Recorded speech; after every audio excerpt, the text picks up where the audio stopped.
Te rappelles-tu, il y a quelques années, il y a peut-être même quelques décennies, le temps passe tellement vite, il y avait une campagne publicitaire qui disait «La vitesse tue». Te rappelles-tu de ça? OK, on parle de voiture, là. Mais je vais te faire le lien. Puis peut-être que tu regardes de l'extérieur du Québec, ça te dit rien. C'était une campagne publicitaire au Québec qui voulait sensibiliser les gens à diminuer de vitesse quand on était sur la route. Quel est le lien avec la marche? Je t'explique ça. Salut les passionnés, je suis Pascal Auger, journaliste, conférencier, formateur et secouriste certifié pour Québec-Compostelle, qui est informé, inspiré, préparé pour marcher au Québec ou encore Compostelle et instigateur, coordonnateur du Chemin du Québec. 1200 km de rando communautaire entre Montréal et le bout du monde étant le phare de Cap-Gaspé, dans le parc Forion, en Gaspésie. 1200 km sur l'unique chemin de rando communautaire en Amérique. Puis moi, j'aime ça aider les gens qui sont en réflexion, puis qui sentent le besoin de prendre une pause de leur quotidien pour mettre plus de sens, plus de liberté, plus de bonheur dans leur vie. La vitesse tue. Oui, ça, c'est une grande campagne publicitaire il y a plusieurs années au Québec. Alors, si tu regardes de l'extérieur du Québec, je te donne la référence, on s'en parle. La vitesse tue, évidemment, ça, on voulait sensibiliser les gens au fait que quand on roule trop vite sur la route, c'est là que la majorité des accidents arrivent. Hein? Dans une zone de 30, on roule 50. C'est rare qu'on roule à 30 km/h. Hein? Savais-tu qu'il y a des zones de 30 km/h au Québec? Ben oui, les zones scolaires, entre autres, les parcs. Dans les zones de 50, on roule 60. Dans les rôles de 90, on roule 100. Dans la zone d'autoroute de 100 km/h, on roule 110, 120, 130, et ainsi de suite. Toujours plus vite. On va aller plus vite. D'ailleurs, as-tu remarqué que depuis quelque temps au Québec, qu'on a diminué les vitesses dans plusieurs municipalités? Dans les rues résidentielles et tout, on a diminué ça à 40 km/h. En bout de ligne, c'est parce qu'on veut qu'on roule 50 km/h. Là. Ça serait même plus simple si on nous mettait des radars à 50 km/h puis qu'on faisait vraiment rouler les gens à la vraie vitesse. C'est toujours plate, c'est quand on nous met une vitesse plus basse, mais dans le fond, on nous laisse un tampon. En tout cas, quand même, au lieu maintenant de rouler dans une zone de 50, 60, hein, on veut que les gens roulent vraiment 50. Donc, on a diminué la vitesse à 40 km/h pour s'assurer que la vitesse va être un peu plus respectée. Cela dit, ce que je veux surtout en venir avec ça, c'est que on veut toujours aller plus vite. Puis pourquoi, dans le fond? Tu sais, entre autres, quand on est sur l'autoroute, là, puis qu'on roule 110, 120, 130, pourquoi on fait ça? Des fois, c'est parce on est pressé, on est en retard, on a une réunion qui a fini plus tard que prévu, on va être plus productif, on fait de la livraison. Des fois, c'est tout simplement parce que c'est rendu dans notre sang. C'est comme ça. On embarque sur l'autoroute, puis il faut rouler.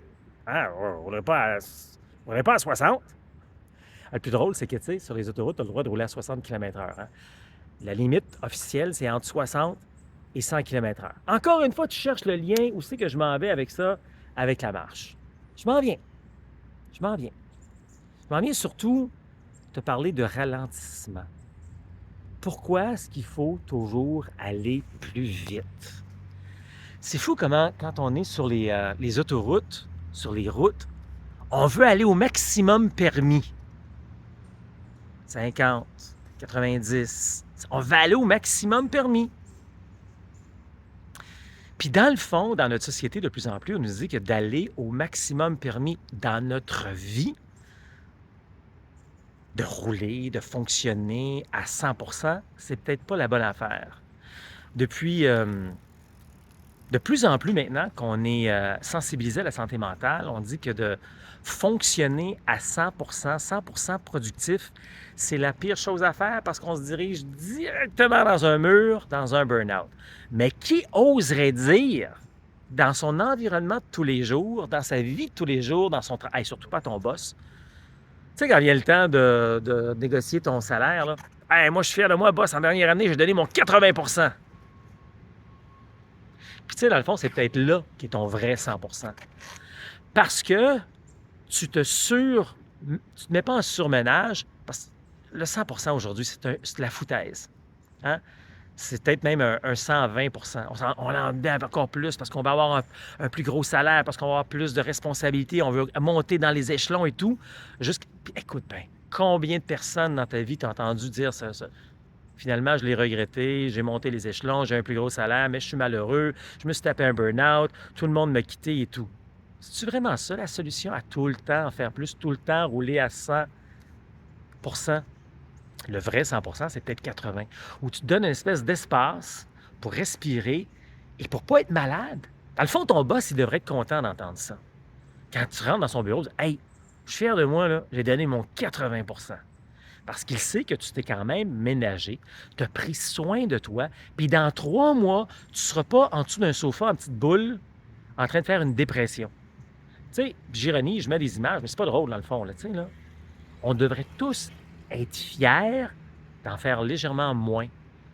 Mais que c'est à contre-courant ce que je viens de dire là. En faire moins, c'est quoi ça? En faire moins, c'est en faire plus en bout de ligne. Puis je le vois constamment quand moi, j'amène des gens à la marche. C'est ça, moi, ma spécialité, hein, c'est de faire de la marche. De la marche. Donc, ben, pépère, ton affaire. Hey, t'es même pas capable de faire de la course. Va jouer au football, va jouer au soccer, tu sais, come on, là. C'est pas sérieux. Tu dépenses pas. Tu sais, c'est un peu le même principe, là. C'est de dire, c'est comme, je fais pas quelque chose où, tu sais, je roule pas à 140 sur l'autoroute, là. Je roule à 100, 110. Hein? Ah, ouais, non, capable de rouler 140, là. Puis quand je pars avec vous autres, vous êtes tellement beaux et belles, vous avez le goût de venir avec moi pour décrocher et pour ralentir. Mais dès les premiers jours, je vois tout le temps des fusées. Fiou, fiou, fiou, fiou. Les premiers à arriver. Des fois, vous êtes fiers de ça. Mais au bout de 2-3 jours, une semaine, ah, attends une minute là. Pourquoi je suis tout le temps le premier? Pourquoi je suis tout le temps en train de marcher tout seul? C'est peut-être que tu vas trop vite. Tu as peut-être besoin de ralentir, non seulement quand tu marches, mais heureusement, la marche, ça nous donne ça, mais aussi dans ta vie.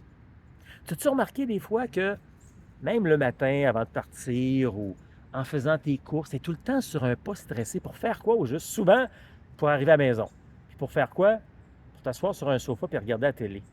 Es-tu vraiment pressé à rouler 140 sur l'autoroute, à rouler en fou dans l'épicerie pour faire ton épicerie, pour arriver à la maison, pour t'asseoir devant le sofa puis rien faire?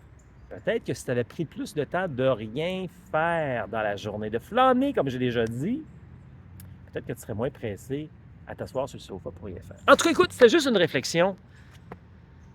Puis je sais que c'est à contre-courant. C'est incroyable comment c'est à contre-courant parce que je suis en train de te dire qu'on mérite d'aller plus doucement, de traiter notre environnement et notre corps plus doucement. Parce qu'un jour, tu vas te réveiller, probablement, et tu vas dire à ton corps, « Ouais, je t'ai oublié.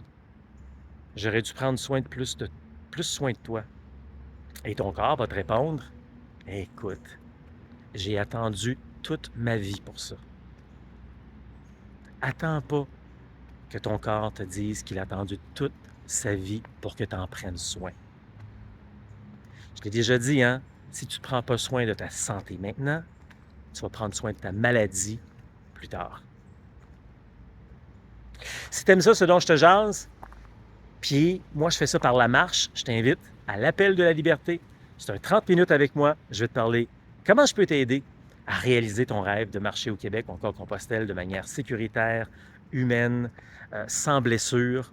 Un appel à la liberté, c'est 30 minutes où je t'explique les 3 piliers de la rando communautaire au Québec ou encore Compostelle. C'est totalement gratuit. Regarde dans l'entour de la vidéo aussi, tu peux t'inscrire. Parce que moi, j'aime ça aider les gens qui partent de zéro, qui veulent avoir plus d'assurance, plus de sécurité pour réaliser leur rêve de marcher au Québec ou encore Compostelle. Puis en bout de ligne, là, de ralentir et de profiter pleinement de la vie.